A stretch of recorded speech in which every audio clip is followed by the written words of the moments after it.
CME ಹಾಗೂ ಕಾರ್ಯಾಗಾರದಲ್ಲಿ ಈ ಕಾರ್ಯಕ್ರಮದಲ್ಲಿ ಪ್ರಮುಖ ಉದ್ಘಾಟಕರಾಗಿ ಆಗಮಿಸಿದ ಗ್ರಾಮ ಪಂಚಾಯತಿ ಅಧ್ಯಕ್ಷರಾದ ಮಾನ್ಯ ಅಬ್ಬಾಸ್ ಚಮಕಂಡಿ ಅವರೇ ಹಾಗೂ ಮಾಜಿ ಉಪಾಧ್ಯಕ್ಷರಾದ ಮಲ್ಕಪ್ಪ ತಳಗಿ ಅವರೇ ಹಾಗೂ ಪ್ರೆಸಿಡೆಂಟ್ ಗ್ರಾಮ ಪಂಚಾಯತ್ ಸದಸ್ಯರಾದ ಕಾರ್ವಾರಿ ಅವರೇ ಮತ್ತು ರಮೇಶ್ ಕೊಟ್ಟಲ್ಗಿ ಅವರೇ, ಇವತ್ತಿನ ಈ ಕಾರ್ಯಕ್ರಮದಲ್ಲಿ ವೈದ್ಯರಿಗಾಗಿ ಟ್ರೈನಿಂಗ್ ಕೊಡಲು ಬಂದಂಥ ಡಾಕ್ಟರ್ ಸುನೀಲ್ ವಾಗ್ಮರೆ ಅವರೇ ಹಾಗೂ ನಮ್ಮ ಆತ್ಮೀಯ ಡಾಕ್ಟರ್ ಜಫರ್ ಅಲಿ ಶೇಖ್ ಅವರೇ ಹಾಗೂ ರಿಯಾಜ್ ಪಾಂಡು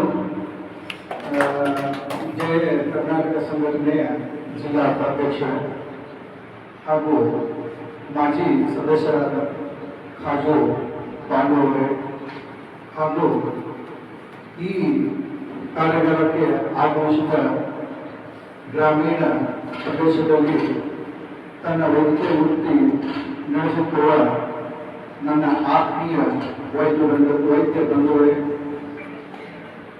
ಮಿತ್ರರೇ, ಇವತ್ತು ಈ ಹಂಚಿ ಗ್ರಾಮದಲ್ಲಿ ಇತಿಹಾಸದಲ್ಲಿ ಎಂದೂ ವೈದ್ಯರ ಸುಧಾರಿತ ತರಬೇತಿ ನಡೆದಿಲ್ಲ. ಇತಿಹಾಸದಲ್ಲಿ ಈ ಪ್ರಥಮ ಬಾರಿಗೆ ಈ ಹಳ್ಳಿಯಲ್ಲಿ ಏನಾದರೂ ಸುಧಾರಿತ ವೈದ್ಯರಿಗಾಗಿ ತರಬೇತಿಯನ್ನು Karnataka electro homoeopathy medical association ಹಾಗೂ libra rural medical skill development association Bijapur ಇಬ್ಬರ ಸಂಯುಕ್ತ ಆಶ್ರಯದಲ್ಲಿ ಇವತ್ತು ಈ 3 ದಿನಗಳ ಸುಧಾರಿತ ತರಬೇತಿಯನ್ನು ಇವತ್ತು ಪ್ರಾರಂಭಿಸ್ತಾ ಇದ್ದೀವಿ. ಈ ಸುಧಾರಿತ ತರಬೇತಿಯನ್ನು ಕೊಡಲು ಕಾರಣ ಏನಪ್ಪ ಅಂತಂದ್ರೆ, ಈಗಾಗಲೇ ವೈದ್ಯರು ಗ್ರಾಮೀಣ ಪ್ರದೇಶದಲ್ಲಿ ತನ್ನ ವೃತ್ತಿ ನಡೆಸಿದ್ದಾರೆ. ಆದರೆ ಅದರಲ್ಲಿ ಇನ್ನಿಂದು ಸುಧಾರಿತ ಕೆಲವು ಪ್ರಿನ್ಸಿಪಲ್ಸ್ ಇದಾವು. ಇದು ಸುಧಾರಿತ ಇವರಿಗೆ ತರಬೇತಿ ಕೊಡುವ ಉದ್ದೇಶದಿಂದ ಬಹಳಷ್ಟು ಕಲಿಸ್ಬೇಕಾಗಿದೆ. ಈ ವೈದ್ಯಕೀಯ ಕ್ಷೇತ್ರದಲ್ಲಿ ಎಷ್ಟು ಕಲಿತರೂ ಕಡಿಮೆ.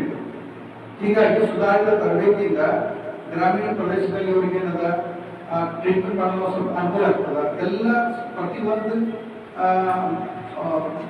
ಮೆಡಿಸಿನ್ಸ್ ಬಗ್ಗೆ ಇವರಿಗೆ ಡಿಟೇಲ್ಸ್ ಎಕ್ಸ್ಪ್ಲೈನ್ ಮಾಡಿ ಹೇಳಾಕ ಕನ್ನಡ ಮತ್ತು ಹಿಂದಿ ಮತ್ತು ಇಂಗ್ಲಿಷ್ನಲ್ಲಿ 2 ಭಾಷೆಯ ಪರಿಣಿತರಾದ ನಮ್ಮ ಡಾಕ್ಟರ್ ಸುನೀಲ್ ರಾಮ್ಪಾಲ್ ಅವರು ಮತ್ತು ಪ್ರಶಂಸದಲ್ಲಿ ಅವರು ಪರಿಣಿತಿದ್ದಾರೆ.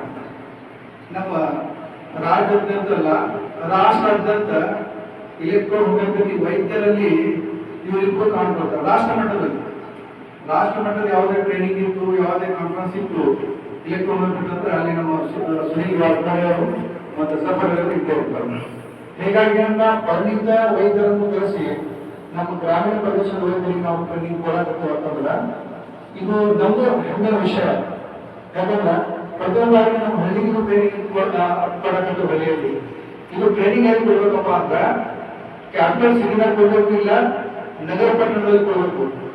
ಆದ್ರೆ ಗ್ರಾಮೀಣ ಪ್ರದೇಶದಲ್ಲಿ ಪ್ರಾಕ್ಟೀಸ್ ಮಾಡೋದು ವೈದ್ಯರು ಗ್ರಾಮೀಣ ಪ್ರದೇಶದಲ್ಲಿ ನಾವು ಟ್ರೈನಿಂಗ್ ಕೊಡ್ಬೇಕಂದ್ರೆ ನಾವು ನಿರ್ಧಾರ ಮಾಡಿದ್ವಿ. ಅದಕ್ಕಾಗಿ ನಮ್ಮ ಲಿಬ್ರಾ ಸಂಸ್ಥೆಯ ಡಾಕ್ಟರ್ ವೆಂಕಟೇಶ್ ಮನಿಯಾಳವರು ನನ್ನ ಕೇಳಿದ್ರು, ಸರ್ ನಿಮ್ಮ ಸಹಯೋಗದೊಂದಿಗೆ ನಾವು ಟ್ರೈನಿಂಗ್ ಮಾಡಬೇಕು. ಹೋದ ತಿಂಗಳು ನೀವು ಇದ್ರಾಗ BDM ಪ್ರಕರಣದಲ್ಲಿ ಮಾಡಿದ್ವಿ.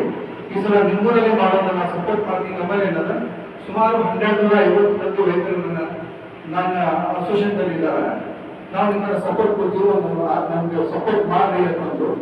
ಅದಕ್ಕಾಗಿ ನಾನು ಯಾಕೆ ಆನ್ಲೈನ್ ಬರ್ರಿ, ನಾವು ಒಳ್ಳೆ ಉದ್ದೇಶ ಇಟ್ಕೊಂಡು ಬಂದೇನಂತಂದ್ರೆ ನಾನು ಸಪೋರ್ಟ್ ಮಾಡ್ತೀನಿ ಅಂತ ಹೇಳ್ಕೊಂಡು ಈ ಟ್ರೈನಿಂಗ್ ಅನ್ನ ನಾವು ಆರ್ಗನೈಸ್ ಮಾಡಿದ್ವಿ. ಈ ಟ್ರೈನಿಂಗ್ ಆರ್ಗನೈಸೇಷನ್ ನಮ್ಮ ವೈದ್ಯರಿಗೆ ಹೇಳೋದಂತಂದ್ರೆ ಅಲ್ಲಿ ಏನಾಗ್ತದಂದ್ರೆ ನಮ್ಮ ಎಲೆಕ್ಟ್ರೋ ಹೋಮಿಯೋಪತಿ ವೈದ್ಯರಿಗೆ ತಿಳ್ಕೊಂಡು ಕೊಡ್ತಿರ್ತಾರೆ ಮೆಡಿಕಲ್ ಆಫೀಸರ್. ಯಾರು ತಿಳ್ಕೊಂಡು ಕೊಡ್ತಿರ್ತಾರೆ ಅಂತಂದ್ರೆ ಅವರು ನಿಮ್ದು ಎಲೆಕ್ಟ್ರೋ ಹೋಮಿಯೋಪತಿ ಮೆಡಿಸಿನ್ ಬಿಟ್ಟು ಐಲೋಪತಿ ಮೆಡಿಸಿನ್ ಟ್ರೀಟ್ಮೆಂಟ್ ಮಾಡ್ತೀವಿ, ಪ್ರಾಕ್ಟೀಸ್ ಮಾಡ್ತೀನಿ ಅಂತ ನೀವು ನಿಮ್ಮದೇ ಆದಂತ ನಿಮ್ಮ ಪೇಚಿಯನ್ನ ನೀವು ಅಭಿವೃದ್ಧಿಪಡಿಸಿ ಅದರಲ್ಲೇ ನೀವು ಟ್ರೀಟ್ಮೆಂಟ್ ಮಾಡಿದ್ರೆ ಆಯುರ್ವೇದಿಕ್ ಟ್ರೀಟ್ಮೆಂಟ್ ಒಳಗೆ ಬರ್ತದೆ. ಇದೊಂದು ಇವತ್ತಿಂದ ಈ ವೇದಿಕೆ ಮುಖಾಂತರ ನಾವು ಹೇಳೋದೇನಪ್ಪ ಅಂತಂದ್ರೆ ಆಯುರ್ವೇದಿ ಮೆಡಿಸಿನ್ದಲ್ಲಿ ಕಂಪ್ಲೀಟ್ ಕ್ಯೂರ್ ಇನ್ನು ತನಕ ಯಾವುದು ಡಿಸೀಸ್ ಆಗಿದೆ ಅಂತ ಇತಿಹಾಸದ ಯಾವುದೇ ರಿಸರ್ಚ್ ಪೇಪರ್ಗಳಿಲ್ಲ, ಎವಿಡೆನ್ಸ್ ಯಾವುದೂ ಇಲ್ಲ. ಇಂದು ತನಕ ಕ್ಯೂರ್ ಆಗ್ತದೆ ಈ ಮೆಡಿಸಿನ್ ತಾತ್ಕಾಲಿಕ ಅಷ್ಟೇ. ಆದ್ರೆ ಪರ್ಮನೆಂಟ್ ಕ್ಯೂರ್ ಮಾಡಬೇಕಾಗಿದ್ದು ಏನಾದ್ರು ನಾವು ಎದಿ ತಟ್ಕೊಂಡು ಹೇಳ್ಬೇಕಾದ್ರೆ ಅದು ಎಲೆಕ್ಟ್ರೋಮುಲ್ಟಿ ಮೆಡಿಸಿನ್ ಅಂತ ಹೇಳ್ಬೋದು ನಾವು. ಯಾಕಂದ್ರೆ ಎಲೋಪತಿ ಪರ್ಮನೆಂಟ್ ಕ್ಯೂರ್ ಇಲ್ಲ ಯಾವುದೇ ಡಿಸೀಸ್. ಹಾಗಾಗಿ ನಿಮ್ಮದೇ ಆದಂತ ಒಂದು ಪೇಜಿ ಅದ ಎಲೆಕ್ಟ್ರೋಮುಲ್ಟಿ, ಇದಕ್ಕೆ ಅಭಿವೃದ್ಧಿಪಡಿಸ್ರಿ. ಈ ಪೇಜಿಯಲ್ಲಿ ಇಂಜೆಕ್ಷನ್ಸ್ ಅದಾವು, ಟ್ಯಾಬ್ಲೆಟ್ ಅದಾವು, ಕ್ಯಾಪ್ಸೂಲ್ ಎಲ್ಲ ಫಾರ್ಮ್ ಸಿಗ್ತಾವ. ಆದ್ರೆ ನಿಮ್ಮದೇ ಒಂದು ಪೇಜಿ ಇಟ್ಕೊಂಡು ಬೇರೆ ಪೇಜಿಯನ್ನು ನೀವು ಪ್ರಾಕ್ಟೀಸ್ ಮಾಡಿದ್ರೆ ಅದು ಸರಿ ಅನ್ಸಲ್ಲ. ಯಾಕಂದ್ರೆ ಎಷ್ಟೋ ಮಂದಿ ಅಲೋಪತಿ ವೈದ್ಯರ ಇವತ್ತು BMS ಮಾಡಾಕತ್ತಾರೆ, MBBS ದವರು BMS ಮಾಡಾಕತ್ತಾರೆ. ಯಾಕಂತಂದ್ರೆ ಇದರಲ್ಲಿ ಕ್ರಾನಿಕ್ ಡಿಸೀಸ್ ಅದಾವಲ್ಲ, ಹಳೆ ರೋಗಗಳು, ಲಿವರ್ಗಾಗ್ಲಿ, ಕಿಡ್ನಿ ಡಿಸೀಸ್ ಆಗಲಿ, ಸೆಂಟ್ರಲ್ ನರ್ವಸ್ ಸಿಸ್ಟಮ್ ಹಲವಾರು ರೋಗಗಳು ಅವು ಅಲ್ಝೈಮರ್ ಡಿಸೀಸ್ ಅಲ್ಲ ಅಂತ ಮಾರಕ ರೋಗಗಳವ. ಕ್ಯಾನ್ಸರ್ ಅಂತ ರೋಗಗಳಿಗೆ ಟ್ರೀಟ್ಮೆಂಟ್ ಮಾಡಕ್ ನಮ್ಮಲ್ಲಿ ಚೆನ್ನಾಗಿ ಪರ್ಮನೆಂಟ್ ಕ್ಯೂರ್ ಅದು 3ನೇ ಸ್ಟೇಜ್ ಕ್ಯಾನ್ಸರ್ ಇತ್ತು ಇದು ಮಾಡಬಹುದು.